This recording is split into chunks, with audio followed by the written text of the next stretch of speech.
ശിവസഹസ്രനാമം 22ാമത്തെ ശ്ലോകം. അദർശനോ ദർശനാത്മാ യജ്ഞഃ കാമനാശകഃ ദക്ഷയാഗാപഹാരീ ച സുസഹോ മധ്യമസ്ഥതാ. അദർശനഃ അജേയൻ, ആരാലും ജയിക്ക മുടിയാത്തവൻ എന്നർത്ഥം.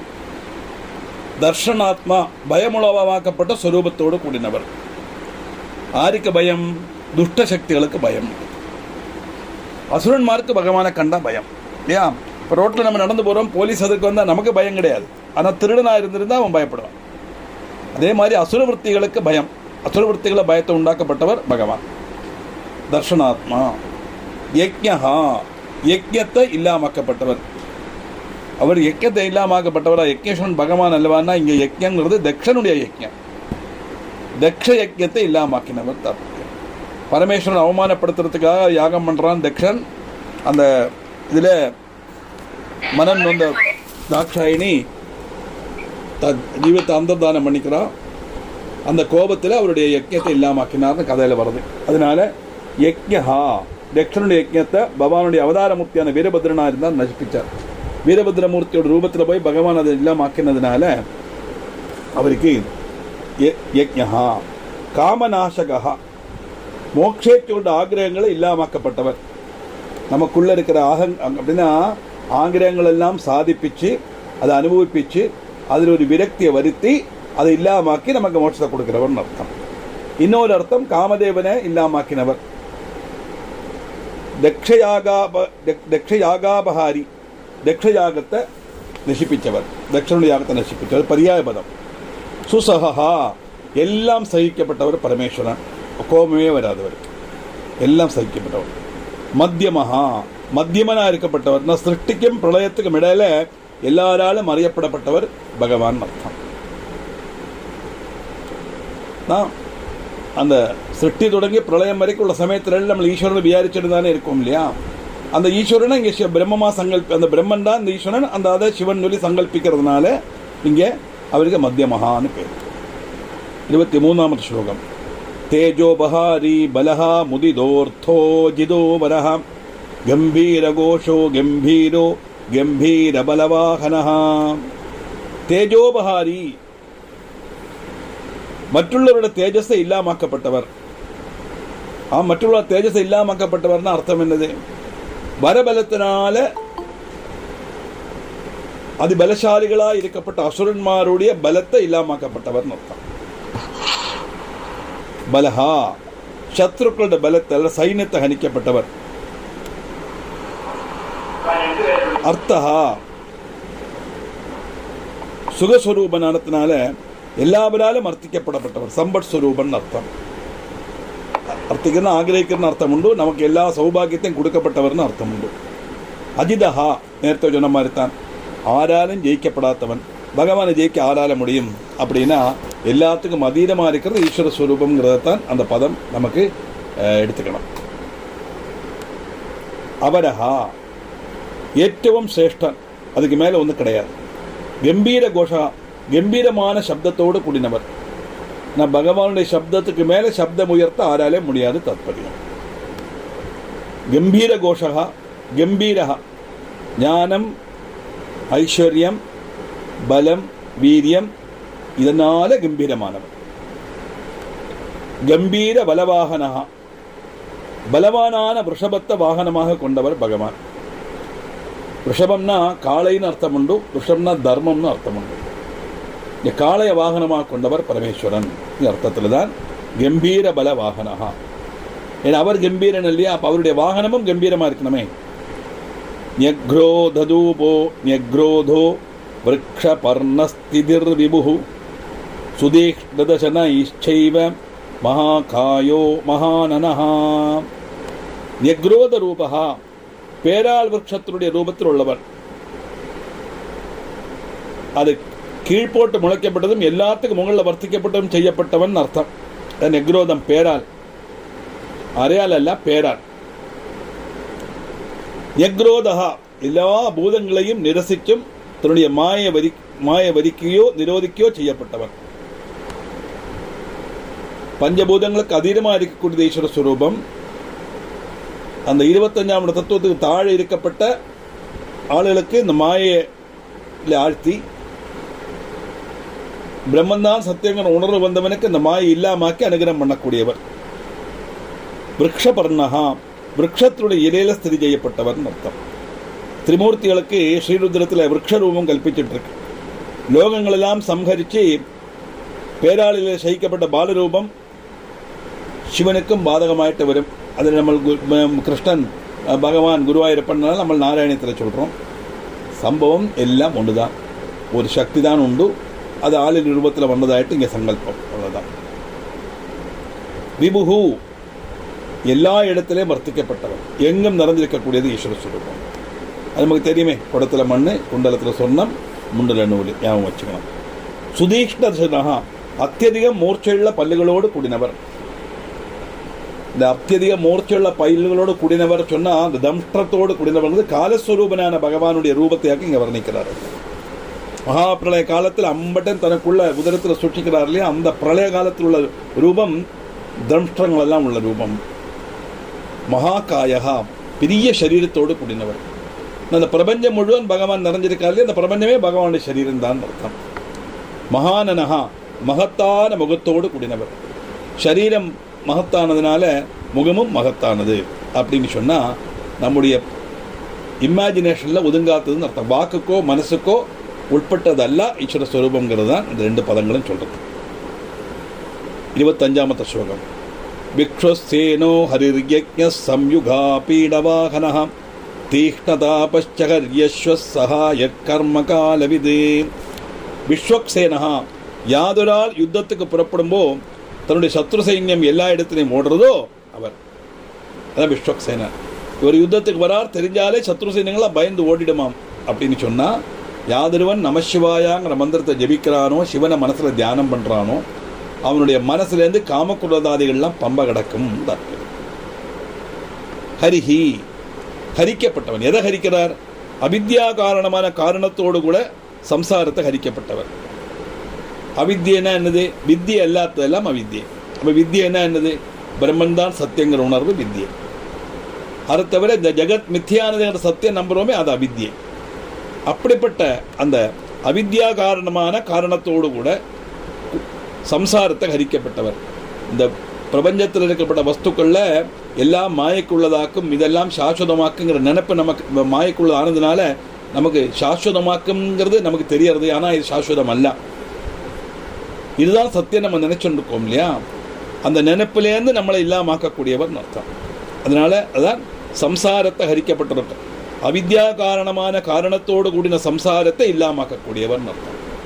நமக்கு எல்லாம் சம்சாரத்தில் எல்லா சம்பவங்களும் நம்ம கேட்குறதெல்லாம் கொடுத்து நம்மளை அனுகிரகம் பண்ணி எல்லாத்தையும் நம்மளை கொண்டு அனுபவிக்க வச்சு கடைசியில் இதில் ஒரு வெறுப்பு உண்டாக்கி இந்த சம்சாரத்தை விட்டு மோட்சத்துக்கு போகணுங்கிற எண்ணத்தை கொடுத்து நமக்கு அனுகிரகம் பண்ணக்கூடியவர். யஜ்ஞா, யஜ்ஞத்தினுடைய ஸ்வரூபமானவர். யஜ்ஞம்னா சந்தோஷம்னு அர்த்தம். மனசுக்கு சந்தோஷத்தை கொடுக்கக்கூடிய வஸ்துக்கள் எல்லாம் யஜ்ஞம் தான். சம்யுகா பீட வாகனகா, யுத்தத்தில் பீடையல் காத்த வாகனத்தோடு கூடினவர், உத்தம ஸ்தானமான வாகனத்தோடு கூடினவர்னு அர்த்தம். அப்படின்னா என்ன அர்த்தம்னா, ஆராலும் ஜெயிக்க முடியாதது, ஆராலும் தளர்த்தி விட முடியாத ஸ்வரூபத்தோடு கூடினவர். இங்கே சொல்லப்பட்டதெல்லாம் சிவன் நம்ம 25ஆம் தத்துவமான சிவசாஸ்திரமான பிரம்மத்தை குறிக்கும் தாற்பயம். சம்யுகம்னா யுத்தம் அர்த்தம் உண்டு. ஆபீடம்னா பீடை இல்லாமல். தீஷ்ண தாபகா, துஸ்தகமான தாபத்துடைய சுரூபத்தில் உள்ளவர். துஸ்தகமான தாபத்தினுடைய சுரூபத்தில் உள்ளவர் அப்படின்னு சொன்னால் எல்லா கஷ்டங்களையும் இல்லாமாக்கி அந்த கஷ்டங்களை போல தனக்குள்ள ஆக்கிக்கிறார் பகவான் அர்த்தம். ஹரியஸ்வஹா, பச்சை குதிரை உள்ளவர். சிவனுடைய ஒரு பரியாய பதமாகும் ஹரியஸ்வஹா, பச்சை குதிரைய வாகனமாக உள்ளவர் அர்த்தம். சகாயகா, ஜீவனுடைய சுகൃத்தாய் இருக்கப்பட்டவர். ஜீவன்னா எல்லா ஜீவஜாலங்களும், அத்தனை ஜீவஜாலங்களுக்கும் பயங்கரமாக ஒரு க்ளோஸ் ஃப்ரெண்டாக்கும் பகவான் அப்படின்னு அர்த்தம். அப்படின்னா நம்முடைய வெல்ஃபேரில் அதிக தாற்பயமாகி நம்மளை அனுகிரகம் பண்ணக்கூடியவர். கர்மகால விதை, கர்மானுஷ்டானங்களுக்கு சரியான காலம் நன்னா அறியப்பட்டவர். எந்த காலத்தில் எந்த கர்மம் பண்ணணும் அப்படிங்கிற விஷயத்தை நன்னா தெரிஞ்சவர் பகவான் அர்த்தம். தாத்பரியம் என்னன்னா, அந்த பகவத் ஸ்வரூபமாக நம்ம நினைச்சுண்டு பகவான் ஆராதிக்கிற சமயத்தில் நமக்கு அந்தந்த காலத்தில் என்னென்ன செய்யணுங்கிற உணர்வு வரும். அதனுக்கு நம்ம செய்யக்கூடிய பாக்கியமும் நமக்கு கிடைக்கும் அர்த்தம். செய்ய வேண்டிய சமயத்தில் செய்யணுமே, எல்லாமே ஒரு காலங்கள் உண்டு இல்லையா, அந்த காலத்தில் செய்துதான் ஆகணும், செய்யாமல் இருக்க முடியாது. அப்படி கர்மானுஷ்டானங்களுக்கு சரியான காலத்தை நியமிக்கக்கூடியவர் பகவான், அது தெரிஞ்சவர் பகவான் அப்படின்னு சொன்னால் நமக்கு அந்த வழியில் நம்மளை நயிச்சு நமக்கு நல்ல வழி காட்டக்கூடியவர் பகவான்கிற அர்த்தத்தில் தான் அந்த நம்பர் இருக்கு.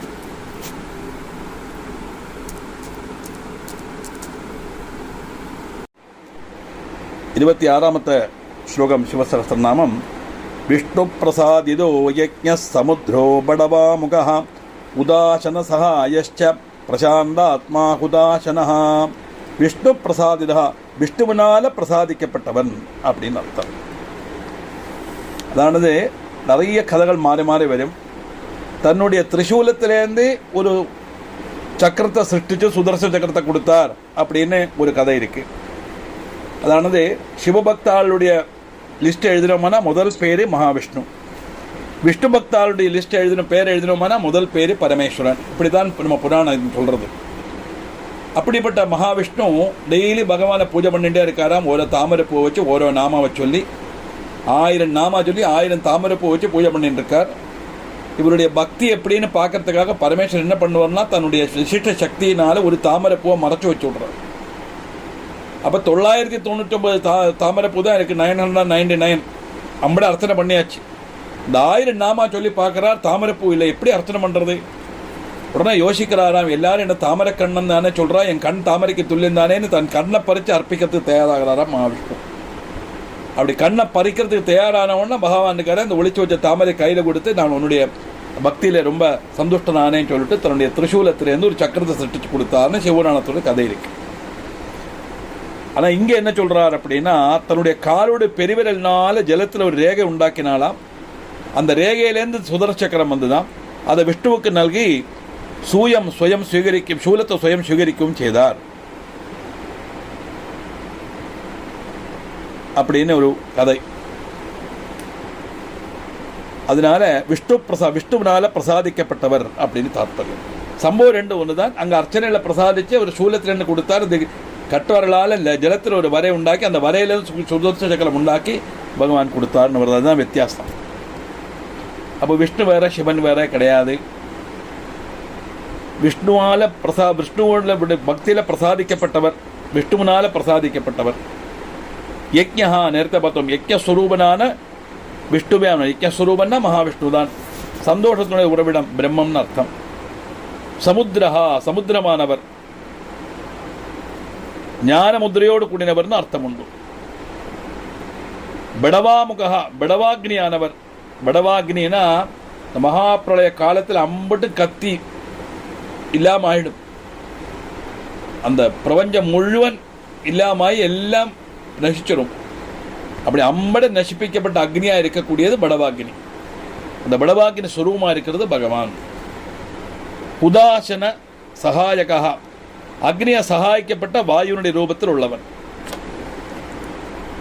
இந்த காற்றுக்கும் அக்னிக்கும் இந்த மேலே ஒரு ரிலேஷன் உண்டு. அக்னி பலகீனனா இருந்தா அந்த காற்று அக்னி அணைச்சிடும். ஆனா அக்னி நல்ல பலசாலியா இருந்தாருன்னா அந்த காற்று அக்னியை சகாயிக்கும். பாருங்க, சின்ன விளக்கு ஏற்றிருக்கோம், பூனை உதனா அணைஞ்சு போய்டுறது. அதே சமயத்தில் நிறைய இது காட்டு பிரிச்சா தீ வரது வச்சுக்கோ, தீ பிடிக்கிறத வச்சுக்கோ, அப்போ காற்று அடிச்சானா அது பிரிச்சாகும். ஒன்றும் வேண்டாம், ஹோமம் பண்ணும்போது வீசுறோம் இல்லையா, அப்போ அந்த காற்று வந்து அக்னியை வளர்த்துறது. ஏன்னா அக்னிக்கு பலம் ஜாஸ்தி. இப்போ அக்னி பலகீனமாக இருந்தால் வாயுக்கு பலம் கூடினா வாயு அந்த அக்னியை இல்லாமல் ஆக்கிடும். அக்னி பலசாலியாக இருந்தால் அந்த சமயத்தில் வாயு பலகீனனா மாறி அக்னியை சகாயிக்கும். அதாக உதாசன சகாயகா, அக்னியை சகாயிக்கப்பட்ட வாயுனுடைய ரூபத்தில் உள்ளவர் பரமேஸ்வரன். எல்லாமே பஞ்சபூதங்களும் ஈஸ்வர ஸ்வரூபம் தான் காட்டுறதுக்கு தான் இந்த ஒவ்வொன்றும் எடுத்து சொல்கிறோம். பிரசாந்தாத்மா, വളരെ சாந்தமான ஆத்மாவோடு கூடினவர். சாந்தமான ஆத்மாவோட கூடினவர்னா அவருக்கு கோபம் வராதுன்னு தானே அர்த்தம். துஷ்ட சக்திகளுக்கு கோபிக்கிற மாதிரி தெரியுமே வழிய எந்த பகவானுக்கும் கோபம் கிடையாது. குதாசனஹா தேவதைகளை உத்தேசம் செய்யப்பட்ட கர்மங்களில் ஹோமிக்கப்பட்ட திரவியங்களை புஜிக்கப்பட்ட அக்னியாக மாறப்பட்டவர். இப்போ நம்ம இந்திரா யஸ்வாஹா அப்படின்னு சொல்லி நம்ம அப்போ அக்னியில் நெய்யை ஹோமிச்சோம்னா அந்த நெய்யை அவர் சாப்பிட்டுட்டு அந்த அம்சத்தை அவர் கொடுத்துடுவாராம். இந்த நெய்யினுடைய அம்சம் அவருக்கு போயிடும். ஆனால் அக்னி பகவான் தான் அதை கன்சியூம் பண்ணுறார், சாப்பிட்றது தான். அதே மாதிரி எந்த திரவியங்களான சமத்தானாலும் சரி, நம்ம போடப்பட்ட அன்னமானாலும் சரி, ஹோமத்தில் எல்லாம் திரவியங்களை நம்ம போடுறோமோ அதை பூரா புஜிக்கப்பட்டவர் அக்னி. அந்த அக்னி ஸ்வரூபமாக இருக்கிறவர் பகவான். அதனால குதாசனஹா. உக்ரதேஜா மகாதேஜா ஜன்யோ விஜயகாலவிதி ஜோதிஷாமயனம் சித்தி ஜோதிஷாமயனம் சித்தி சர்வ விக்கிரகயே வச்சா. உக்ரதேஜாக பயங்கரமான தேஜஸோடு கூடினவர். பிரம்மத்தினுடைய தேஜஸை நம்ம வர்ணிக்க முடியாது இல்லையா. மகா தேஜா சூரியன் முதலாயவா யாதோடைய தேஜஸை உண்டு தேஜஸ்விகளாயிருக்கவோ அவர். அப்போ சூரியன் சந்திரன் அக்னி இதுகளுக்கெல்லாம் பிரகாசத்தையும் தேஜஸையும் கொடுக்கறது அந்த பகவான் தான். பகவான் தான் பிரம்மம். இந்த பிரம்மத்திலிருந்து தான் சூரியனுக்கும் எல்லாம் தேஜஸ் கிடைக்கிறது. அந்த சூரியனுடைய தேஜஸ்னால தான் நமக்கு வெளிச்சம் கிடைக்கிறது. அப்போ சூரியன் மூலமா நமக்கு வெளிச்சத்தை கொடுக்கக்கூடியவர் பகவான் அர்த்தம். அதனால மகா தேஜா எல்லா தேஜஸுக்கும் அதீதமானவர், எல்லாத்துக்கும் தேஜஸை கொடுக்கக்கூடியவர். ஜன்யஹா ஜனயிதா லோகங்களை முழுவன் ஜனிப்பிக்கப்பட்டவர், ஜனங்களுக்கு ஹிதம் செய்யப்பட்டவர்னு அர்த்தம் உண்டு. விஜய காலவிதி விஜயத்தின் காலம் நன்னா அறியப்பட்டவர். அப்படின்னா எப்போ விஜயம் நமக்கு கிடைக்கணும், எப்போ நமக்கு நன்மை வரணுங்கிறத நன்னா தெரிஞ்சவர் பகவான் அர்த்தம். அதனால தான் நம்ம பிரார்த்தனை பண்ணி நம்ம அது பிராயச்சித்தமாக ஆகட்டும் இல்லை வெறும் பிரார்த்தனை ஆகட்டும், அந்த ஆராதனை பண்ணினோம்னா அது ஒரு கர்மம் தான், பலேச்சியோடு தான் பண்ணுறோம். அந்த கர்மம் பண்ணினா உடனே பலன் கிடைக்காது, சிலப்போ கொஞ்சம் டிலே ஆகத்தான் செய்யும். அதுக்கு சரியான காலம் வரும்போது தான் அந்த அனுகிரகம் கிடைக்கும். அந்த விஜயத்தினுடைய காலம் நன்னா அறியப்பட்டவர் பகவான். ஜோதிஷாமயனம் ஜோதிர்கோளங்களுடைய மார்க்கத்தை நியந்திரிக்கப்பட்டவர். ஜோதிர்கோளங்களுடைய பிராபியஸ்தானம் அர்த்தம். ஜோதிர்கோளங்கள்னா எல்லாம் சூரியன் சந்திரன் அக்னி இதெல்லாம். இப்படி ஜோதிஷ கொடுக்கக்கூடிய கோளங்களுடைய மார்க்கத்தை நியந்திரிக்கக்கூடியவர்னு சொன்னால் எல்லாத்துக்கும் அதீதமாக இருக்கக்கூடியது அந்த பிரம்மஸ்வரூபம். அதுதான் எல்லாத்தையும் நியந்திரிக்கிறது. எல்லாத்தையும் இன்னைக்கு தேஜஸோடு இருக்கப்பட்ட வஸ்துக்களுக்கெல்லாம் தேஜஸை கொடுக்கக்கூடியது அந்த பிரம்மம். சித்திஹி எல்லா வஸ்துக்களிலேயும் சித்தி ரூபமாக இருக்கப்பட்டது, சகலத்தினுடையும் பலஸ்வரூபனாக இருக்கப்பட்டவர். சித்தினா நம்ம ஒரு காரியம் செய்தால் அது பிரயோஜனம் பண்ணணும் இல்லையா, அதுதான் சித்தின்னு அர்த்தம். அப்படி எல்லா காரியங்களிலும் சித்தியாக இருக்கக்கூடியவர் பரமேஸ்வரன். சர்வ விக்கிரகா எல்லா சராச்சரங்களுடையும் ரூபமாக இருக்கப்பட்டவர். சரம்னா சலிக்கப்பட்டது மூவபிள், அச்சரம்னா சலிக்காதது இம்மூவபிள். மூவபிளானது இம்மூவபிளுமான அத்தனை வஸ்துக்களுக்குள்ளேயும் இருக்கக்கூடியது ஈஸ்வர ஸ்வரூபம் தான். ஹிருதேஷே ஈஸ்வர சர்வபூதானாம் ஹிருதேஷே அர்ஜுன திஷ்டதி. அதுதான் இங்கே ரெஃபர் பண்ணிக்கிறேன். நம்ம சிகி முண்டி ஜடி ஜுவாலி மூர்த்திஜோ மூர்தகோ பலி வேணவி பணவி தாளி கலி கால கடங்கடஹா. சிகையுள்ளதுனால சிகி பகவானுடைய அந்த ஜடையும் சிகத்துக்கு தொல்லியதான், குடுமைக்கு தொல்லியதான். முண்டி தலைமுண்டனம் செய்த சன்னியாசி ஸ்வரூபனாக இருக்கிறதும் அவர் தான். இப்போ சிகபச்சின்ன கிரகஸ்த ஸ்வரூபனாக இருக்கிறதும் பகவான் தான். தலைமுண்டன் செய்த சன்னியாசி ரூபத்தில் உள்ளவரும் அவர் தான். ஜடையுள்ளவனான வானப்பிரஸ்தாசிரமி. அப்போ கிரகஸ்தருக்கு குடுமி வேணும், சன்னியாசிக்கு தலை முண்டனம் செய்யணும், வானப்பிரஸ்தனுக்கு ஜடை இருக்கணும். இந்த மூணு ஸ்வரூபத்தில் இருக்கிறவன் பகவான். ஜுவாலி அக்னியுடைய ஜுவாலையில் சமித்த ஆகுதி செய்கிற சமயத்தில் பிரம்மஜாரி ஸ்வரூபனாக இருக்கார். ஜுவாலானா விஷத்தினுடைய வீரியம்னு அர்த்தம் உண்டு. அதனால ஜுவாலி கண்டத்தில் விஷம் உள்ளவர்னு அர்த்தம். அப்போ அக்னி ஜுவாலையில் சமித்த ஆகுதி செய்யப்பட்ட பிரம்மஜாரி ஸ்வரூபத்தில் இருக்கிறது அவர் தான். அந்த குடும்பம் வச்சுண்டு கிரகஸ்த ஸ்வரூபத்தில் இருக்கிறதும் அவர் தான். ஜடையுள்ள வானப்பிரஸ்தாசிரமியாக இருக்கிறதும் பரமேஸ்வரன் தான்.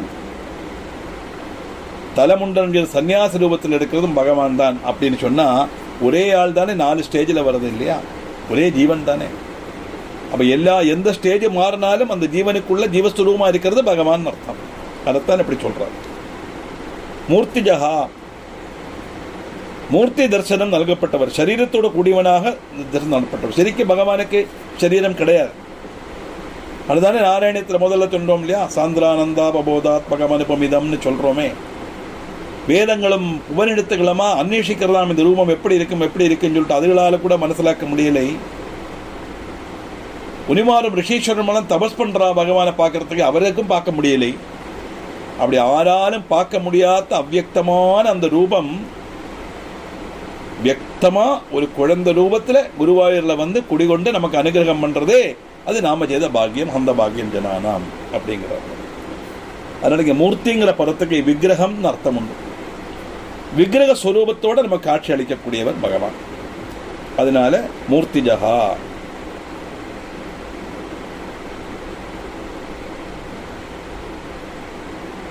மூர்தகா, மூர்தாவில் வசிக்கப்பட்டவர். மூர்தாங்கிறது என்னது? சகசிராரம், ஏழாமத்து ஆதாரம். மூலம் சுவாதிஷ்டானம் மணிபூரகம் அநாகதம் விசுத்தி ஆக்ஞா சகசிராரங்கிற ஏழாமத்து ஆதாரம் தான் மூர்தாவில் இருக்கு. நட்டுச்சி அந்த மூர்தாவில் ஸ்திதி செய்யப்பட்டவர். தரங்க விதி, ஷடூர்மைகளை அறியப்பட்டவர். சோகம், மோகம், பசி, தாகம், ஜரை, மிருத்யு இதெல்லாம் அறியப்பட்டவர்னா ஜனங்களுக்கு இதெல்லாம் உண்டாக்கப்பட்டது ஈஸ்வரன் தான் அர்த்தம்.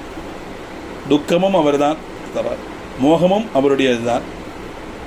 பசி, தாகம், ஜரை, மிருத்யு இதெல்லாம் சேர்ந்ததாக்கும் ஷடூர்மிகள் அர்த்தம். இது லௌகிக ஜீவிதத்தில் மாயக்குள்ளரிக்கப்பட்ட வஸ்துக்களுக்கு வரக்கூடிய மாற்றங்கள், அதான் ஷடூர்மிகள். உன்னோட வேணா சொல்கிறேன்னு எழுதிங்கோ. சோகம், சோகம்னா துக்கம். மோகம், ஃபேசினேஷன். பசி, ஹங்க்ரி. தாகம், தர்ஸ்ட். ஜரை, ஓல்டேஜ். மிருத்யு, மரணம், டெத். இதெல்லாம் அறியப்பட்டவர்னு சொல்லியாச்சுன்னா இதெல்லாம் பகவானுக்குடைய அந்த கண்ட்ரோலில் தான். அந்த பிரபஞ்சத்தில் உள்ள சிருஷ்டியில் வரப்பட்ட மாற்றங்கள் எல்லாம் பகவானுடைய அனுகிரகத்தினால கிடைக்கப்பட்டதான், பகவானுடைய தாத்பரியத்தில் செய்யப்பட்டது தான். அதெல்லாம் தனியாக உண்டாகிறது கிடையாதுன்னு தாத்பரியம். திரிதசத்ரிகாலதிருக் கர்ம சர்வபந்த விமோச்சன பந்தனஸ்துரேந்திராணாம் யுதி சத்ரு விநாசனா. திரிதசா, திருதியமான தசையோடு கூடினவர், நித்திய யௌவனம் உள்ளவர்னு அர்த்தம். திரிதசை ஏன் யௌவனத்துக்குன்னா பால்யம், கௌமாரம், யௌவனம், வார்த்தக்கியம் இதான் 4 தசைகள். அதில் மூணாமத்தது யௌவனம் இல்லையா? பால்யம், கௌமாரம், யௌவனம், வார்த்தக்கியம் இந்த 4 தான் நமக்கு வரும். பால்யங்கிறது குழந்தை பருவம், யௌவனங்கிறது ஒரு 15 வயசுலேருந்து 60 வயசு வரைக்கும் யௌவனம். பால்யம் அல்ல 20 வயசு வரைக்கும் கௌமாரம், 20லேருந்து 60 வரைக்கும் வரப்பட்டது யௌவனம், 60க்கு மேலே வரப்பட்டது வார்த்தக்கியம். அதனால தான் 60 வயசு கழிஞ்சால் தாத்தானு கூப்பிடுறாங்க. வயசன், வார்த்தக்கியன்னு அர்த்தம். ஓல்ட் ஏஜ், ஓல்டு மேன் அப்படின்னு. ஓல்டு ஃபர்னிச்சர்னு புதுசாக போய் சொல்கிறாள், நிறைய பேர் தந்திருக்காளே பொன்குட்டிகள். அது மாதிரி அம்மா அப்பாக்கெல்லாம் ஓல்டு ஃபர்னிச்சர்ஸ் தான். இவாளெல்லாம் நல்ல நியூ ஃபர்னிச்சர், அட்ராக்டிவ் ஃபர்னிச்சர். அம்மா அப்பாலாம் ஓல்டு ஃபர்னிச்சர் தான். ஒரு காலத்தில் அட்ராக்டிவ் ஃபர்னிச்சராக இருந்தது. அந்த ஃபர்னிச்சரோட அட்ராக்ஷன் தான் இன்னைக்கு இவா பிறந்திருக்கா, அது தெரிய மாட்டேங்கிறது. அது மட்டுமல்ல, இன்னத்தை அந்த அட்ராக்டிவ் ஃபர்னிச்சர் ஒரு நாளே ஓல்டு ஃபர்னிச்சர் ஆகுமே, ஆகாதா? அதனால வார்த்தக்கியம் இந்த 4லே மூணாமத்ததை யௌவனம். நமக்கெல்லாம் இந்த 4 காலங்கள் உண்டு. ஆனால் பகவான் இன்னைக்குமே யௌவனம் தான் சொன்னால் நம்மெல்லாம் நசிக்கக்கூடிய வஸ்துக்கள், அதனால மாற்றங்கள் வருது. பகவான்கிறது நசிக்கப்பட்ட வஸ்தம் அல்ல, அதனால அது மூணாமத்த அவஸ்தையில் உள்ளவர். அதனால அங்கே திரிகால திருக், திரிதசா, திருதியமான தசையோடு கூடினவர். பால்யம், கௌமாரம், யௌவனம், வார்த்தக்கியம் 4 தசைகள். அதில் மூணாமத்த தசை யௌவனம். திரிகால திருக் 3 காலங்களுடையும் தாரணை செய்யப்பட்டவர், திரிகால ஞானின்னு அர்த்தம். ஏன்னா என்னைக்கும் உள்ளதான், பாஸ்ட், ப்ரெசன்ட், ஃபியூச்சர், இந்த 3 டென்ஸ் தானே உண்டு, 3 காலம் தானே உண்டு, 4ஆவது ஒன்று கிடையாது. இப்போ இந்த 3 காலத்தில் உள்ளவர் சொன்னால் எப்போதும் எங்கும் இருக்கக்கூடியது ஈஸ்வர ஸ்வரூபம்னு அர்த்தம். சர்வவியாபி. അത് ത്രികാല ദൃക്, ഭൂതം വർത്തമാനം ഭാവി എന്ന 3 കാലങ്ങൾ.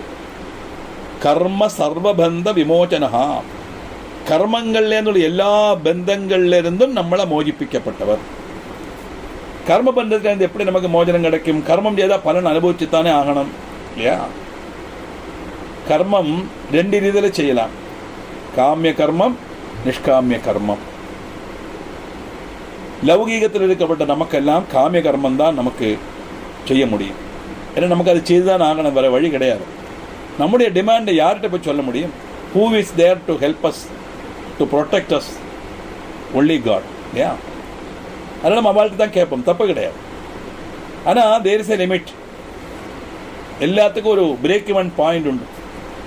அங்கே வரும்போது நிறுத்திவிட்டு அப்புறம் அந்த காமிய கர்மத்தை விட்டுருணும். அப்புறம் பண்ணுற கர்மம் எல்லாம் நிஷ்காமிய கர்மமாக இருக்கணும். அந்த டெண்டன்சி வரத்துக்கு தான் அந்த காமிய கர்மமாக பண்ணினாலும் கடைசியில் காஜேனவாஜா மனசேந்திரவா புத்தியாத்மனவா பிரகதேசுபாவா கரோமி எத்திட்டு சகலம் பரஸ்மை நாராயணாயதி சமர்ப்பயாமின்னு விட்டுடுறோம். நான் பண்ணின அத்தனை காரியங்களும் நாராயணனுக்கு சமர்ப்பிக்கிறேன் அப்படின்னு பகவானுடைய பாதத்தில் சமர்ப்பிக்கிற மாதிரி உள்ள ஒரு மந்திரத்தை வச்சதே அது இந்த கர்மா செய்து வரும்போது கடைசியில் நிஷ்காமிய கர்மமாக வரணும் தப்பு. அப்படி காமிய கர்மத்திலேருந்து நிஷ்காமிய கர்மியாக நம்மளை மாற்றி அந்த பந்தத்திலேருந்து நம்மளை விமுக்தனாக்கி நமக்கு மோட்சத்தை கொடுக்கப்பட்டவரானதுனால கர்ம சர்வபந்த விமோச்சனஹா. அசுரேந்திராணாம் பந்தனஹா, அசுரேந்திராணாம் அசுரசிரேஷ்டன்மாரை பந்திச்சவர் பந்தனவர். அசுரன் சொல்லியாச்சுன்னா நமக்குள்ள இருக்கிற துர்வൃத்திகள் தப்பறிய. யுதி ஸ்ருதி விநாசனஹா, யுதினா யுத்தம், யுதி சத்ரு விநாசனஹா, யுத்தத்தில் சத்ருக்களை இல்லாமக்கப்பட்டவர். சத்ருன்னு சொன்ன ஆராக்க நமக்குள்ள இருக்கிற 14 துர்குணங்கள்: காமம், குரோதம், லோபம், மோகம், மதம், மாத்சரியம், டம்பம், தர்ப்பம், ஈர்ஷை, அசூயை, இச்சை, அகங்காரம், ராகத்வேஷம். இந்த 14 துர்குணங்கள் இல்லாமக்கக்கூடியவர் பகவான் ஆனத்தினால யுதி சத்ரு விநாசனஹா. சாங்கிய பிரசாதோ துர்வாசா சர்வசாது நிஷேவிதா பிரஸ்கந்தனோ விபாகஜோ அதுல்யோ யஜ்ஞபாகவிதே. சாங்கிய பிரசாதா, சாங்கியோக பத்ததியில் பிரசன்னமாகப்பட்டவர். துர்வாசா, துர்வாசஸ் மகர்ஷியானவர். அத்திரி மகர்ஷிக்கு அனசூயல் பிறந்த குழந்தை துர்வாசா. அவர் சிவாம்சமாக்கு, இது ஒரு அம்சாவதாரமாக்கு. ஆனால் அவர் நல்ல பெரிய தபஸ்வி, கடின தபஸ்வி. என்ன ஒரு டிஃபெக்ட்னா சட்னா கோபம் வந்துடும், பயங்கரமாக ஷார்ட் டெம்பர்டாக்கும் அவர். கோபம் வரும்போது என்ன ஆகும்? அவர் பண்ணின தபசு பூரா அதில் போயிடும். மறுபடியும் தபஸ் பண்ணுவார். தபஸ் பண்ணி சக்தி ஆர்ஜிச்சு வருவார். அவர் நினைச்சது நடக்கணும், அவரை வந்தவண்ணை மதிக்கணும், இப்படியெல்லாம் நினைப்புண்டு துர்வாசாவுக்கு.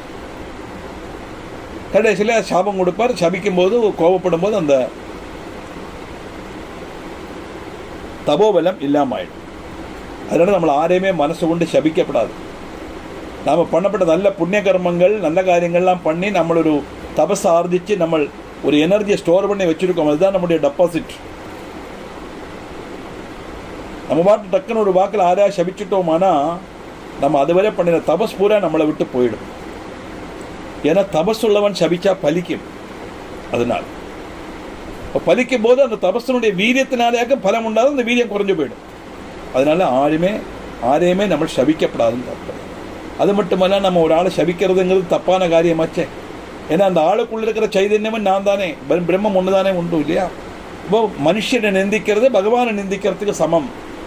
மனுஷனை சபிக்கிறது பகவானை சபிக்கிற பாக்கிய சக்தி நமக்கு உண்டா? அதனால அது செய்யக்கூடாது. அப்படி அது ஒரு எடுத்துக்காட்டாக இருக்கக்கூடியவர் துர்வாசா ஆனத்தினால தான் பயங்கர கோபிஷ்டன் அப்பப்போ சாபம் கொடுப்பார். அந்த துர்வாசாங்கிறதும் பரமேஸ்வருடைய அம்சாவதாரம் தான். சர்வசாது நிஷேவிதா, சர்வ ஜனங்களாலும் நன்னாக சேவிக்கப்பட்டவர், எல்லாராலும் ஆகர்ஷிக்கப்பட்டவர். பிரஸ்கந்தனஹா, பிரகர்ஷேன ஓடிப்பிக்கப்பட்டவன், பிரம்மாதிகளையும் ஸ்தானபிரஷ்டம் செய்யப்பட்டவர் அர்த்தம். எப்போ? மகாபிரளய காலத்தில் சம்ஹார தாண்டவம் ஆடுவராம் பகவான். அப்படியே அந்த பிரபஞ்சத்தில் அந்த சராச்சரங்களையும் சவிட்டி மெதிச்சு பஸ்மமாக்கி தனக்குள்ள பூசின்றார். இப்படி எல்லாத்தையும் இல்லாமக்கக்கூடியவர் நான் அம்பட்டை தனக்குள்ள ஆகீரணம் செய்து உள்ளுக்குள்ள வச்சுக்கப்பட்டவன் அர்த்தம். விபாகஜா, பிராணிகளுடைய கர்மபலங்களுடைய விபாகங்கள் அறியப்பட்டவர். நம்ம என்ன கர்மம் பண்றோம், அதனுடைய பலன் நமக்கு எப்ப அனுபவிக்கணுங்கிற விஷயங்கள் எல்லாம் அறிஞ்சு நமக்கு அந்த பலத்தை அனுபவிக்கப்பட்டவர். இப்படி எல்லாம் தெரிஞ்சதுனால அவர் யாரு? அதுல்யஹா, தனக்கு துல்லியமா ஒண்ணு இல்லாதவர். தனக்கு துல்லியமா ஒண்ணு இல்லாதவன்னா என்ன அர்த்தம்? தனக்கு துல்லியமா ஒண்ணு உண்டானா அங்க துவைத பாவம் வந்துருமே, ரெண்டுன்னு வந்துடும் இல்லையா? ரெண்டு கிடையாது, ஒண்ணுதானே உண்டு. பிரம்மம் ஒண்ணுதானே சத்தியம். ரெண்டுன்னு துவைத பாவம் வந்தா போச்சு. தனக்கு துல்லியமா ஒண்ணு இல்லைன்னா தான் மட்டும்தான் உண்டு, அந்த பிரம்மம் ஒன்று தான் சத்தியம்.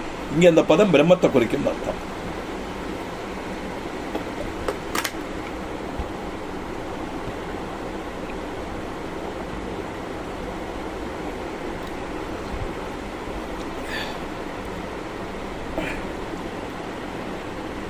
பிரஸ்கந்தஹா விபாகஜ்ஞஹ அதுல்யஹ யஜ்ஞபாகவிது, கோமிக்கப்பட்ட ஹவிசு வேண்ட போல தேவன்மார்க்கு பாகிச்சு கொடுக்கறதுக்கு தெரியப்பட்டவர் பகவான்.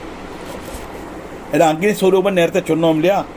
அந்த அக்னி ஸ்வரூபத்தில் தான் பரமேஸ்வரன் அக்னி ஸ்வரூபம் தான். அதனால அக்னி தான் அது பாகிச்சு கொடுக்கறது. அதனால பரமேஸ்வரன் பாகிச்சு கொடுக்கறதாயிட்டு இங்கே சங்கல்பம். இப்போ நம்ம எந்த தேவதையை சொல்லி பூஜை பண்றோமோ அந்த தேவதைக்கு அது போய் சேரணும், அவர் கொண்டு கொடுக்கணும். அந்த போஸ்ட்மேன் உத்தியோகம் தான் அக்னிக்கு. சர்வவாச சர்வச்சாரி துர்வாசா வாசவோ மரஹ கைமோ ஹேமகரோ யஜ்ஞ சர்வதாரி தரோத்தமஹ.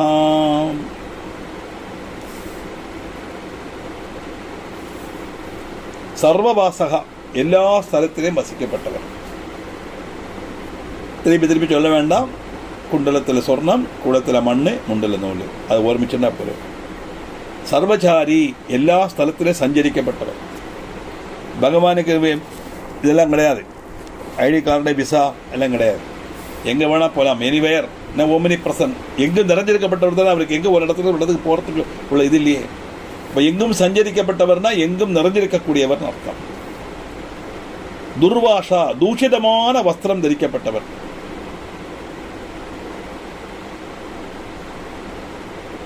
தூஷிதமான வஸ்திரம் அப்படின்னா என்னது? புலித்தோல், ஆனத்தோல், இதெல்லாம் தூஷிதமான வஸ்திரமாக்க இல்லையா? அதெல்லாம் தரிச்சவர் அர்த்தம் உண்டு. இன்னொன்று, அந்தனும் அபாரனும் ஆனதுனால அவருக்கு வஸ்திரம் அணியறதுக்கு அசாத்தியமானவர். திக்குகளே வஸ்திரமாய் கொண்டவர், அதாவது திகம்பரன் அப்படின்னு பேர் வருது. எப்படி வஸ்திரம் தரிக்க முடியும்? ரூபம் உண்டானதானே வஸ்திரம் தரிக்கிறதுக்கு. அதனால ஆர்திர ஜென்மம் மற்றும் துஷித வஸ்திரம் தான். லோகம் முழுவதும் நிறைஞ்சிக்கப்பட்டவனுக்கு வஸ்திரம் எப்படி அணிய முடியும்? அதனால துர்வாசா வாசவகா, வசுனா ரத்னம், வசுக்களோடு கூடினவர், அஷ்ட வசுக்களால் சேவிக்கப்பட்டவர், தைத்தியவாச ஸ்தலங்களை உபதிரவிச்சவர். தைத்தியவாச ஸ்தலம்னா அசுர, தைத்தியன்னா அசுரன்மார். கஷ்யப பிரஜாபதிக்கு திதிங்கிற மனைவியில் உண்டானவா தைத்தியன்மார். இன்னொன்று, வாசவன்னா இந்திரன் அர்த்தம் உண்டு. இந்திரனுடைய ரூபத்தில் வர்த்திக்கப்பட்டவர் அப்படின்னு நம்ம எடுத்துக்கலாம். அமரஹா, மரணம் இல்லாதவர்.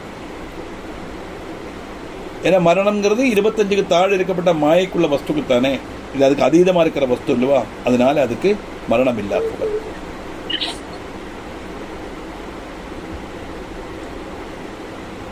ஹைமஹா, மஞ்சு கொண்டுள்ள மலையா இருக்கப்பட்டவர். ஹிமாலயம் தேவதாத்மா தானே, மஞ்சு மலை தானே. அமர்நாதர் சிவலிங்கம் மஞ்சு கொண்டுள்ள ஒரு நகம் பிரசித்தம். அது மஞ்சால மூடப்பட்ட சிவலிங்கமாக்கும். அது கரையவே கிடையாது அமர்நாதன் உள்ள சிவலிங்கம். அதனால ஹைமஹா. ஹேமகரஹா, சொர்ணத்தை உத்பவிக்கப்பட்டவர். சொர்ணத்தை உத்பவிக்கப்பட்டவர்னு சொன்னால் எல்லாம் ஹிமாலய பர்வதம் சொல்லப்பட்டது. இந்த சொர்ணங்கள் எல்லாமே பூமிக்குள்ளேருந்து குளிச்செடுத்து வரப்பட்டது தான். இந்த சொர்ணம் நீங்கள் சொல்லியாச்சுன்னா நம்ம சாதாரண ஒரு லோகமாக கணக்காக்கணும்னா நம்ம ஆபரணத்துக்கு உண்டாக்கப்பட்ட சொர்ணம். ஹேமகரகா, சொர்ணத்தை உத்பவிக்க விட்டோம்னா சொர்ணம்ங்கிறது சந்தோஷத்தினுடைய பிரதீகம், ஐஸ்வர்யத்தினுடைய பிரதீகம் அர்த்தம். அதை கொடுக்கப்பட்டவர்னு தான் ஆத்மீகமான அர்த்தம் எடுத்துக்கணும். அதில் அயக்யா, യാതൊരു പ്രവൃത്തിയും ചെയ്യാത്തവൻ. என்னது அநியாயமாக போச்சு, சிருஷ்டி பண்ணுறது ஸ்திரீ பண்ணுறாரு சமகரிக்கிறான்னு எல்லாம் சொல்லப்பட்டு இப்போ சொல்ல யாதொரு பிரவൃத்தியும் செய்யாதவர்னு. அப்போது இந்த பதம் நம்ம நினைக்கிற அந்த சிவன் அல்ல, பிரம்மத்தை குறிக்கின்ற அர்த்தம். யாதொரு பிரவൃத்தியும் செய்யாமல் இருக்கிறது பிரம்மம் தானே, நிர்குணனும் நிஷ்கிரியனும் தானே பிரம்மம். அது சிருஷ்டி பண்ணும்போது பிரம்மாவோட ரூபத்தை தரிக்கிறது, அது பண்ணாது, ஒரு ரூபத்தை தரித்து பண்ணுறது. சிருஷ்டி பண்ணும்போது விஷ்ணுனுடைய ரூபம், சமகரிக்கும் போது ருத்ரனுடைய ரூபம், மறைக்கும் போது திருவதனம் செய்யும்போது ஈஸ்வரனுடைய ரூபம், அனுகிரகம் பண்ணும்போது சதாசிவன் ரூபம். அந்த பிரம்மம் நிஷ்கிரியனாக்கும் அர்த்தம். அதனால இங்கே அயக்ஞா சர்வதாரி, இந்த பிரபஞ்சம் முழுவன் வகிக்கப்பட்டவர், எல்லாத்தையும் தாங்கி இருக்கப்பட்டது இந்த பகவான். தரோத்தமஹா, தரன்மாரில் சிரேஷ்டன், பர்வதங்கள்ல உத்தமமானவர், ஹிமாலய பர்வத ஸ்வரூபன்னு அர்த்தம். எல்லாத்திலையும் உத்தமமாக இருக்கக்கூடியது ஈஸ்வர ஸ்வரூபம்னு தான் அந்த அர்த்தம் வருது. லோகிதாக்ஷோ மகாக்ஷ விஜயாக்ஷோ விஷாரதா சங்கிரஹோ நிகிரஹ கர்த்தா சர்ப்பசீர நிவாசனஹா. லோகிதாக்ஷா, லோகிதம்னா சிவப்பு, ரக்த வர்ணத்திலுள்ள கண்ணுகளோடு கூடினவர். மகாக்ஷா, மகத்தான அக்ஷகளோடு கூடினவர். ஏன்னா முக்கண்ணன் இல்லையா, 3 கண் பரமேஸ்வரனுக்கு. ஒரு கண் சூரியன், வலது கண் சூரியன், இடது கண் சந்திரன், நெற்றிக்கண் அக்னி. அப்படி முக்கண்ணனோடு குடினவனானதுனால மகாக்ஷா. அந்த அக்ஷம் எப்படிப்பட்டது? விஜயாக்ஷா, சதா விஜயம் நேடி தரப்பட்டது. அப்படின்னா இந்த பகவானுடைய கடாட்ச வீக்ஷணத்தினால நமக்கு எல்லாம் ஜெயமாக உண்டாகும் தாத்பரியம். அப்படி தன்னை அண்டி வரப்பட்ட பக்த ஜனங்களுக்கு, தன்னை ஆசிரியிச்சு வரப்பட்ட பக்த ஜனங்களுக்கு சர்வாபீஷ்டங்களையும் சாதிச்சு கொடுத்து விஜயிப்பிக்கப்பட்டது பகவான்.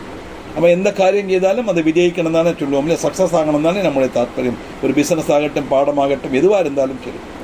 யாத்திரை போனால் சக்ஸஸ் ஆகணும், நல்ல தரிசனம் கிடைக்கணும் போனோம் அப்படின்னு சொல்லுவோம்.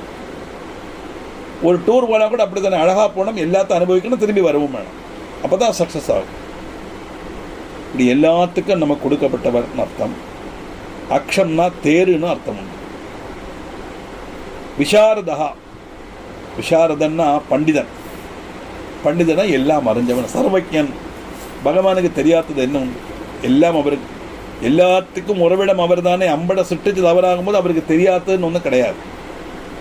சங்கிரகா பாருங்க, சங்கிரகிக்கிறது சொன்னால் அம்பட தனக்குள்ள ஆக்கிக்கிறதுன்னு அர்த்தம். சங்கிரகிச்சு எழுதணும் அப்படின்னு சொல்லுவா இல்லையா, நிறைய உண்டு, அதனுடைய கிஸ்ட் எடுத்து அப்படியே சுருக்கி சொல்லுறதுன்னு அர்த்தம். பிரளய காலத்தில் அத்தனை வஸ்துக்களையும் சங்கிரகமாக்கி தனக்குள்ள வச்சுக்கப்பட்டவர். நிகிரகா பாருங்க, நிகிரகம்னா கொல்லறதுன்னு அர்த்தம் நம்ம எடுத்துன்றப்படாது. தன்னுடைய அதீனத்திலாக்கி எல்லாத்தையும் தன்னுடைய அதீனத்திலாக்கி வைக்கப்பட்டவர், வச்சு அதனுடைய இண்டிவிஜுவாலிட்டி இல்லாமல் ஆயிடும். அதனால நிகிரகம். பாக்கி எல்லா அத்தனையும் பகவத் ஸ்வரூபத்தோடு லயிச்சிடும். அப்புறம் அடுத்த சிருஷ்டி தொடங்கும்போது தான் தனித்தனியாக வரும். அப்புறம் தான் இண்டிவிஜுவல் இதாகிறது எல்லா வஸ்துக்களும். கர்த்தா, எல்லாத்தையும் உற்பத்திக்கப்பட்டவர், கிரியேட்டர். தி என்டையர் யூனிவர்ஸை கிரியேட் பண்ணுறது பகவான் தான். அதனால் அவர் கர்த்தா. சர்ப்பசீர நிவாசனகா, சர்ப்பமயமாய சீரத்தை தரிக்கப்பட்டவர், சர்ப்பத்தை ஆபரணமாக கொண்டவர் அப்படின்னு அர்த்தம். பகவானுக்கு ஏன் சர்ப்பம் ஆபரணமாக வந்தது அப்படின்னு கேட்டால், அது சிம்போலிக்காக காட்டுறது என்ன அப்படின்னு சொன்னால், பரமேஸ்வரன் ஆராதிக்கப்பட்ட பரமேஸ்வர பக்தியாக இருக்கப்பட்டவனுக்கு ஒரு நாளும் ஹிம்சா புத்தி வராது. இப்படி ஹிம்சிக்கிற புத்தி, ஹிம்சர ஜந்து நம்ம நாகத்தை சொல்கிறோம் இல்லையா, எல்லாரும் பயப்படுத்தப்பட்ட காரியம். அந்த ஹிம்சர ஜந்துக்கள் பகவானுடைய கழுத்தில் போகும்போது ஆபரணமாக மாறிடுறான். அப்படின்னா அந்த ஹிம்சர ஜந்துக்கள், ஹிம்சரா புத்தி, ஹிம்சிக்கிற புத்தி பகவானுடைய பக்தினால, சாமீப்பியத்தினால நமக்கு அந்த புத்தி இல்லாமல் ஆயிடும். பகவானுக்கு ஆபரணமாக ஆறுதுன்னா ஆபரணம் எல்லாரும் இஷ்டப்படப்பட்ட ஒன்று தானே. அப்படி எவனொருவன் பரமேஸ்வரனை ஸ்தோத்திரம் பண்ணுறானோ, நமஸ்கரிக்கிறானோ, தொடரானோ, பக்தி காட்டுறானோ, அவனுடைய மனசுலேருந்து ஹிம்சா புத்தி இல்லாமக்கக்கூடியவர் பரமேஸ்வரன் அர்த்தத்தில் தான் அங்கே சர்ப்பச்சீர நிவாசனகா, சர்ப்பபயமான சீரத்தை தரிக்கப்பட்ட ஒரு அர்த்தத்தில் இருக்குது. இப்போ 5 வரை பார்த்தோம். பாக்குள்ளது அடுத்த கிளாஸில் பார்க்கலாம்.